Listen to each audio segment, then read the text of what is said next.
This morning, if you have your Bibles, turn to the book of James, probably the first book written in the New Testament, and then Paul's letters, and then the Gospels came into being. And it could have been that soon after Stephen was stoned, that James wanted to write a comforting letter to all the Jews that were scattered. Liberal scholarship had said this probably wasn't from James and probably was written 100 years later. Now we realize that's not the case. And one of the reasons why we realize it's not the case is because of chapter 2, verse 2. And I want to point out this word. Do you see where it says assembly? Assembly. That's not the normal word for assembly, which is ecclesia.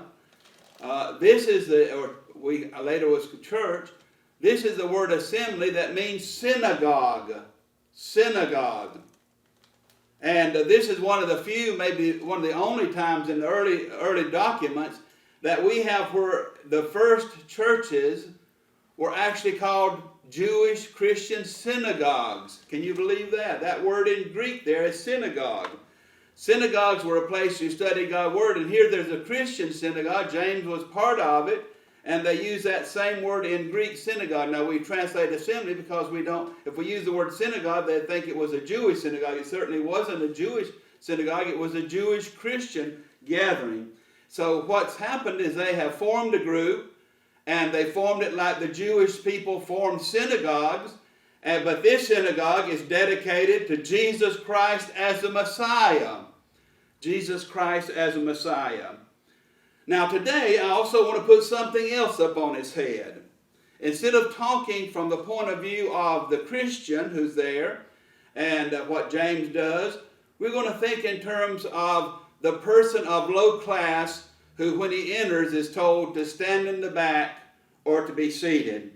So follow along with me as we look and read James chapter 2, verses 1 through 13.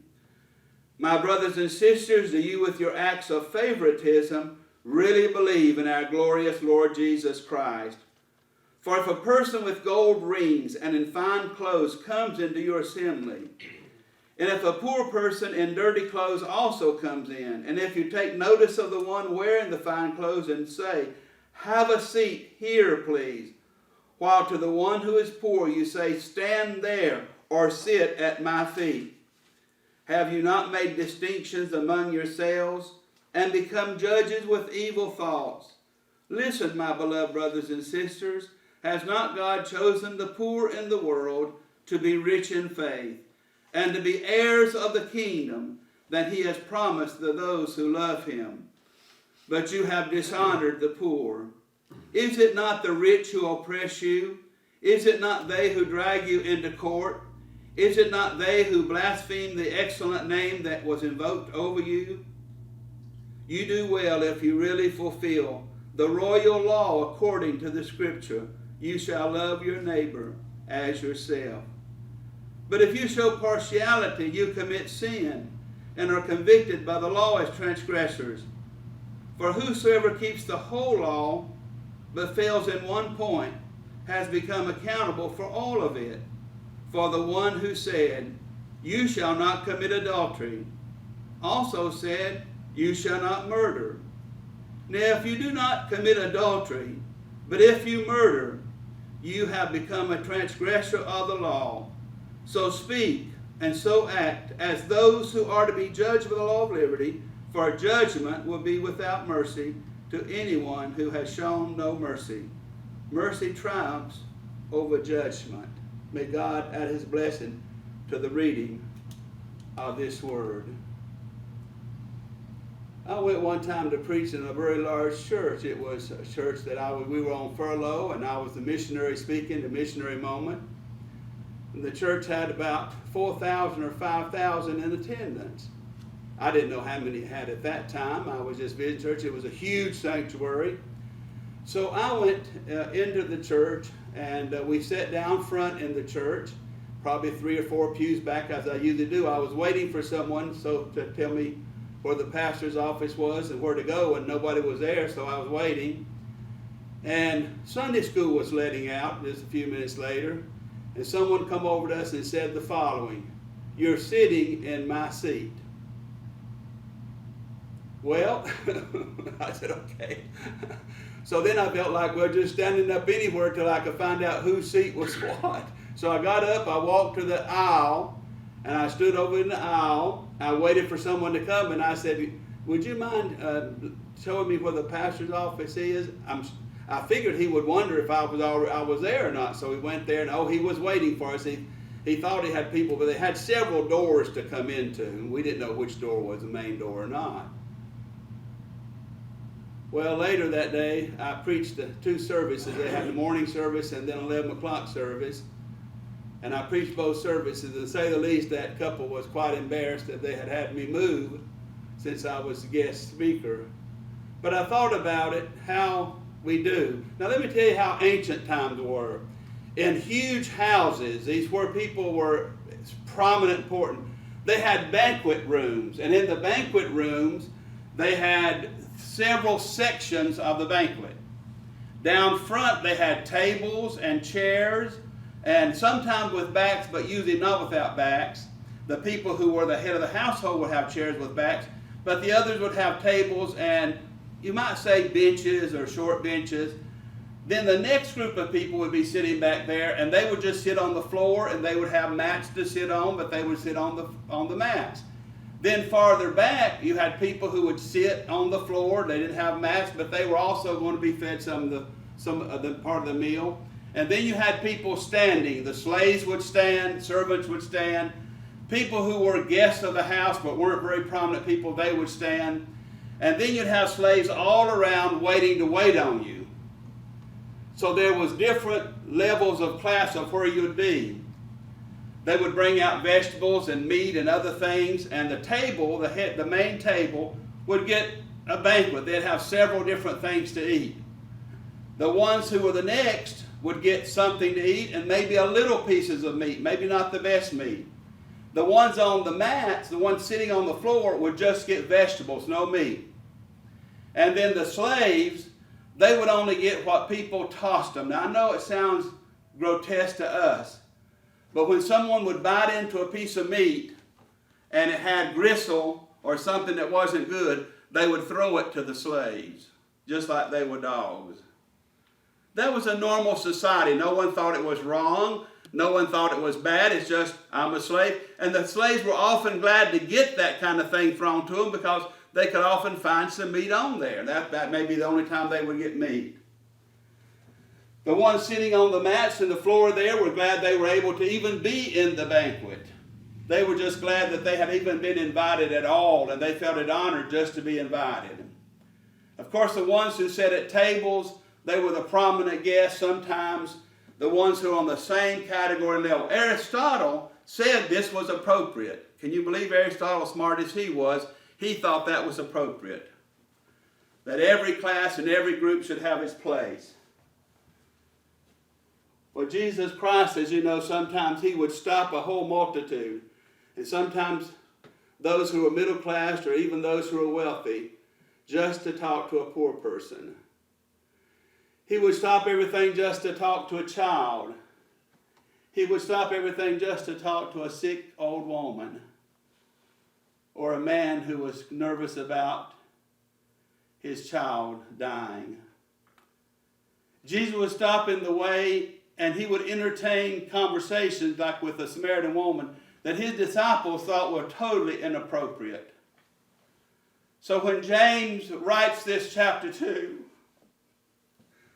it's not because he's trying to tell them, let's just do better. He's trying to say, think about how the other person feels. Do you see the title of my sermon today? Would you look at the bulletin? What's the title of today's sermon? Rejection. Rejection. Probably all of you at some times have felt some sense of rejection. It could have been in a classroom when you were in school that you felt someone ignored you or rejected you. It could be rejection from a group of schoolmates or classmates or others. It can be rejection from even a neighbor or other people.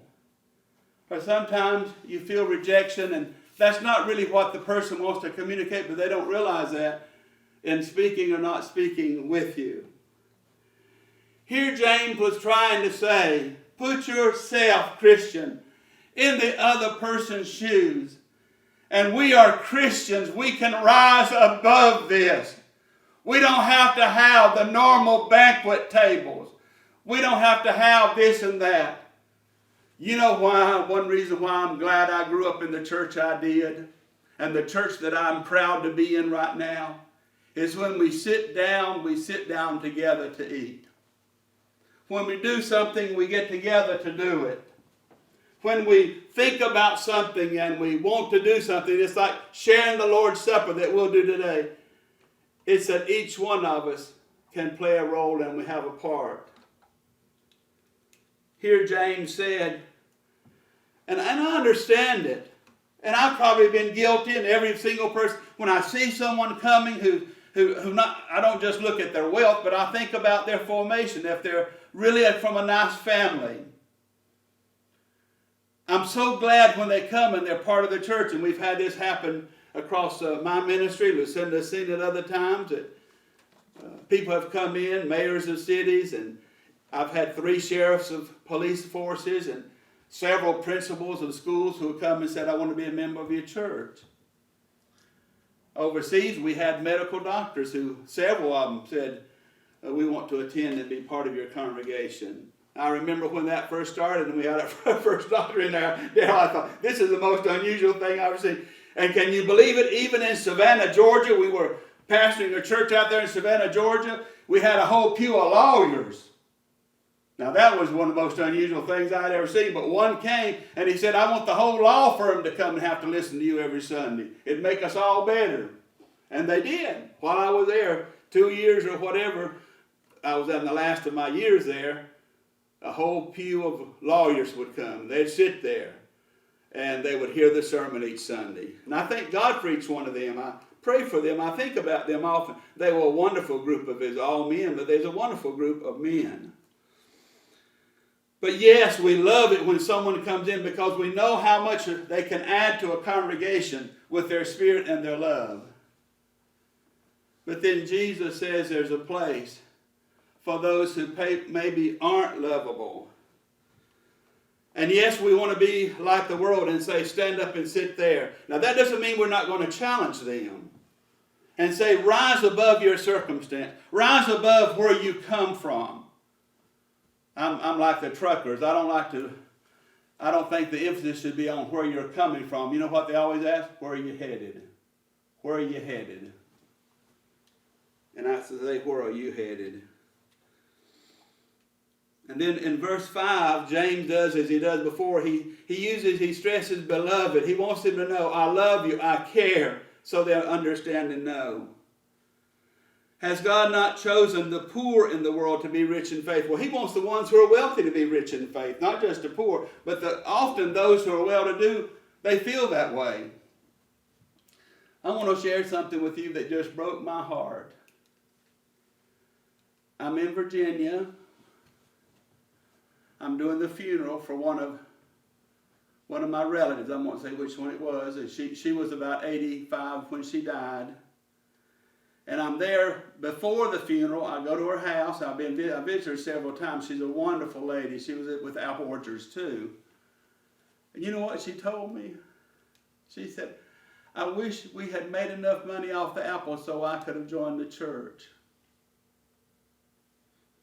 And I'm like, what? I didn't understand that. That didn't make any sense to me. That she was a Christian lady, but she was afraid to join the church because she didn't have the money to join the church. Well, it's not the amount of your offering.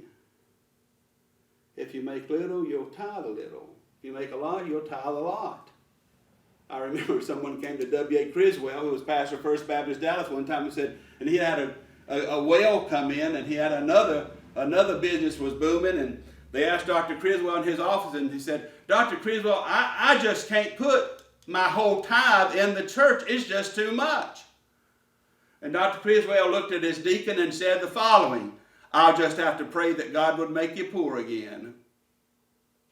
But the deacon said, "Don't do that, Dr. Criswell. The whole offering will go in this morning." Well, sometimes it starts looking like a lot, doesn't it? Of course, it takes more now than it used to take. And I know a person writing out a big check after oil well. I think we're talking several $100,000, which would be probably $1 million now. Criswell told all the students there, he was preaching in the chapel at Southern Seminary.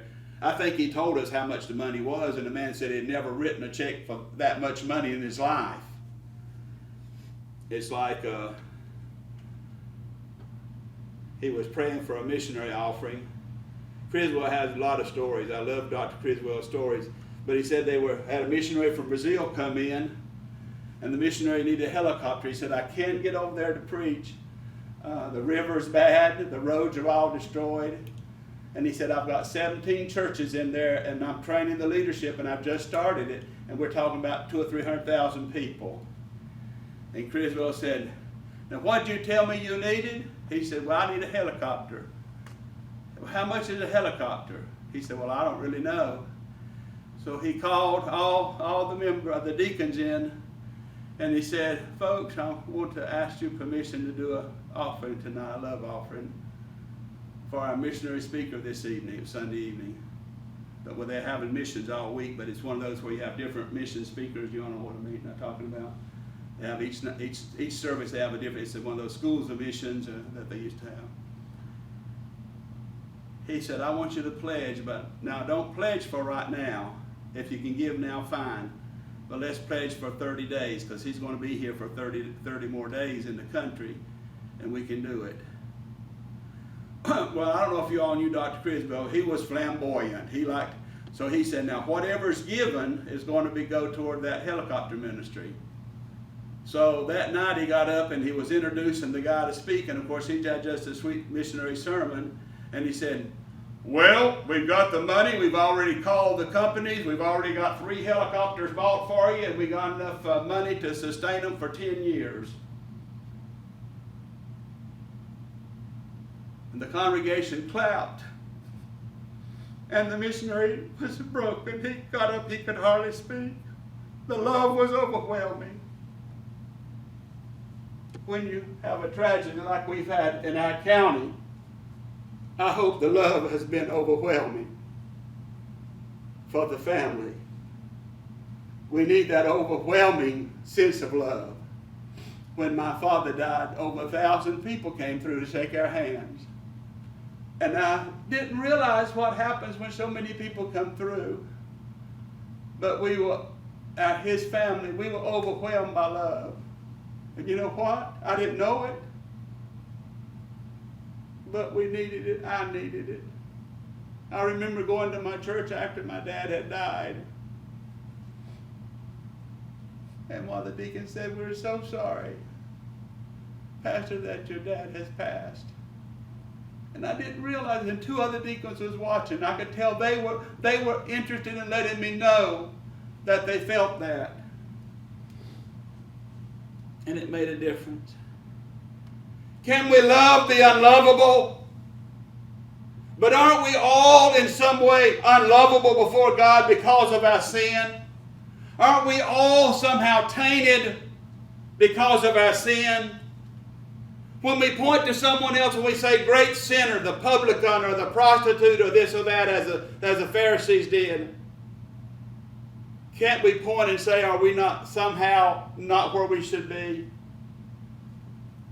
I remember an old-timey preacher who would always say, "Remember, every time I have a finger pointing at you, I've got a thumb and 3 fingers. I've got 4 pointing at me." So when I point to you, I'm pointing. I don't point, but he was. Not a lot of people do point. But he said, when I point, remember, I'm pointing mostly at myself. And he says, those who are so filthy rich, and we know them in this country, they're politically powerful, economically powerful, and they oppress.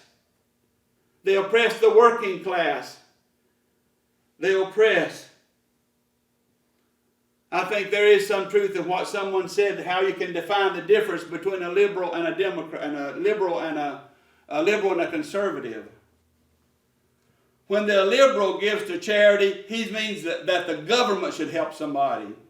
But when a conservative gives charity, he takes it out of his pocket. Am I right? I remember they did that great song, We Are the World, and collected several $1 million.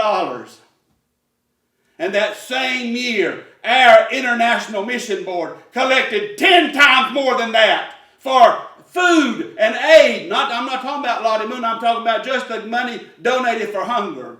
10 times more. And the media said not a word. So if you're certain people and you donate $100,000 or $1 million, oh, that's a big deal. But if Billy Graham does it, or Samaritan's Purse, or the International Mission Board, or the Methodist Charities, then we say nothing about it. Thank God for all the help we get, for all the help we give, wherever it might be. They drag you into court. Yeah, they drag you. The sheriff drags you. They don't drag you to court. They drag you to jail, to prison, debtor's prison. Do you realize that in Savannah, Georgia, 75,000 debtors that were in debtor prison were brought to America, had to work off the debt they had, and then they were allowed to be free. Many, many people who live in Georgia and Florida and South Carolina, their ancestry, if they could trace it, goes back to a debtor's prison in England. You want me to tell you the name of that prison? Newgate Prison. Newgate. Newgate Prison. And many people are descended from Newgate Prison debtors.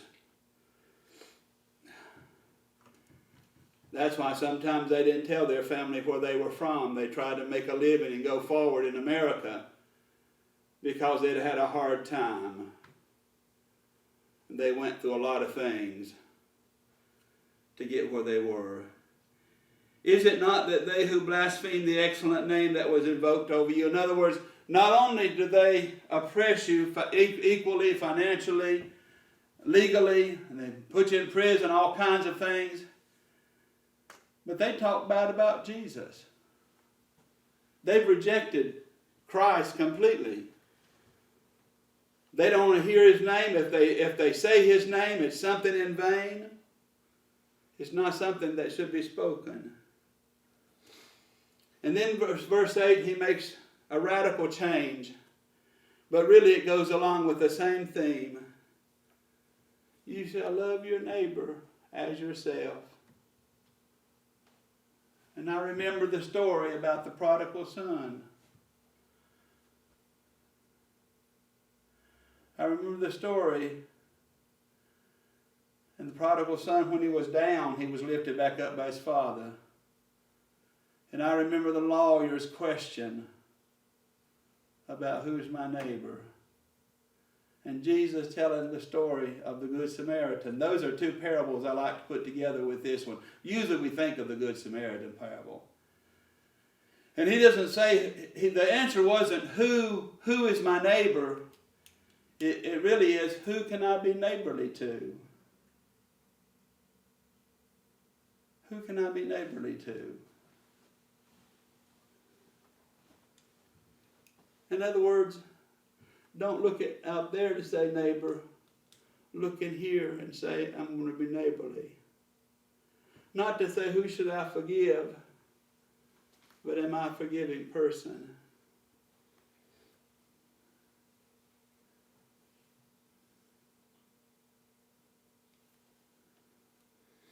He said, don't show partiality. That's not who we are. That's not who Jesus was. He loved everybody.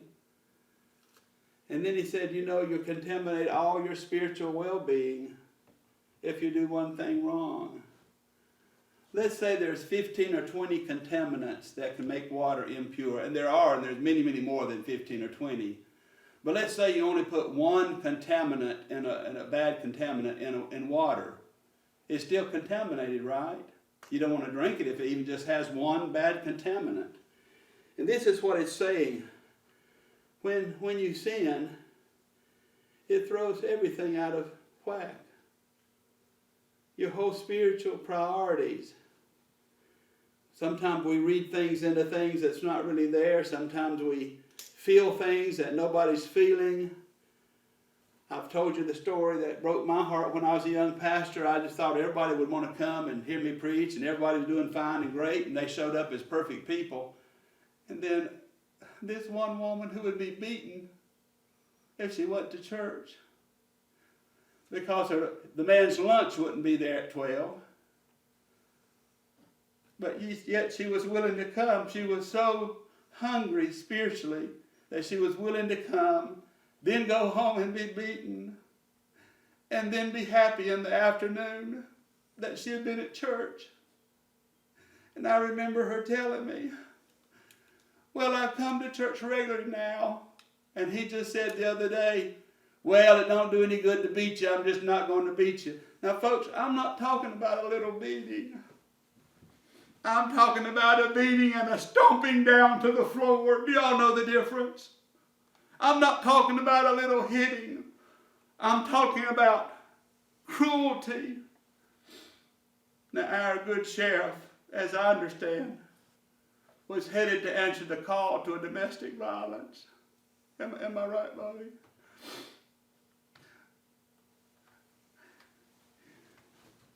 He probably was not the first time. But thank God he's with God. He's with glory. He won't have to worry about that anymore. You hear and you feel so many things. I tell a young policeman and young church police officers, I know you're busy between your work and your family. I understand that. But for God's sake and your sake, be in church on Sunday morning. Hear the gospel. Wash some of this away. Know that there's people who are normal and healthy, who love you and who pray for you. Keep a good balance in your life. Don't, because if not, you'll turn to the dark side. The evil and the wicked you see will overflow, and you'll say, well, everybody does it. No, everybody doesn't do it. I don't do it. I've had to tell that to several people privately. They'll say, everybody does it. And I'll look at them and say, I don't do it.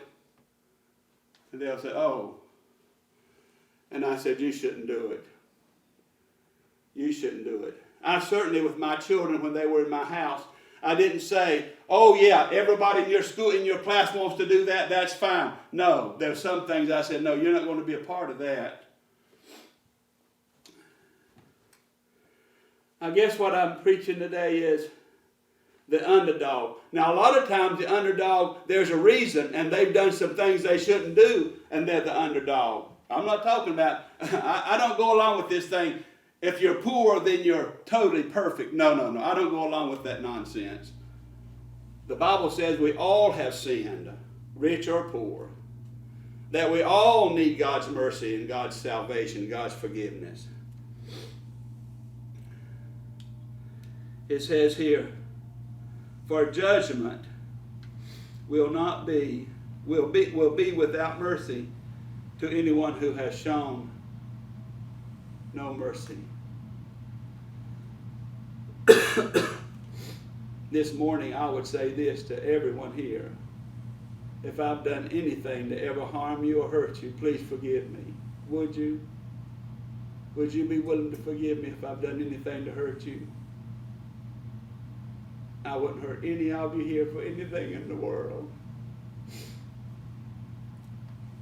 And I know you feel that way.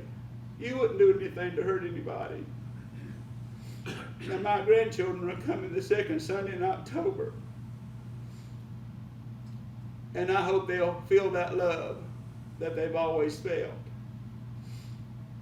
And that we'll be the people of God that we've always been. May God bless you. We're going to prepare our hearts as we sing our hymn of invitation for the Lord's Supper.